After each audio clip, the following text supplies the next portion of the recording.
உனக்கு இதுதான் உன்னுடைய விதி, இதுதான் இத்தனை வயசுல நீ சாகணும் அப்படி எந்த ஒரு விதி இருந்தாலும் அந்த தலை விதியே மாறிடும். ஒரு கோயிலுக்கு போனா இருதய பிரச்சனை, மூக்கு பிரச்சனை, காது பிரச்சனை, தொண்டை பிரச்சனை, அது நிக்கிறது பெரிய மஜாயத்து இல்ல. மொத்தமா தலை விதியவே மாற்றக்கூடிய ஒரு ஆலயம். எந்த ஆலயம் சொன்னீங்கன்னா நிறைய பேர் போயிட்டு வருவான். தலையெழுத்தையே மாத்திருமாம்ல ஒரு கோயில். எதுக்குமா நான் சொல்றேன் உன் சம்பளத்தை நான் வாங்குறேன், நீ பகுமானமா போவே. சம்பளமா முக்கியம், பேருதான் முக்கியம். அப்பா நீ இவ்வளவு வாய் பேசிட்டு காலையில சம்பளம் வாங்காம நீ போயிருவ இல்ல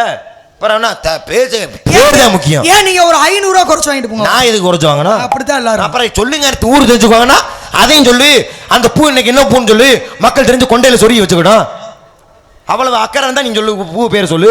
ஏன் உங்களுக்கு தெரியாதா? உனக்கு தெரியாதா? இந்த கோயில் தோல்வியை ஒத்துக்கறியா? அப்ப நீ ஒத்துக்க. கேள்வி நான் தான் முதல்ல கேட்டிருக்கேன். இது என்னமா பேச்சு? நான் தான் கேட்டேன் முதல்ல கேட்டேன்.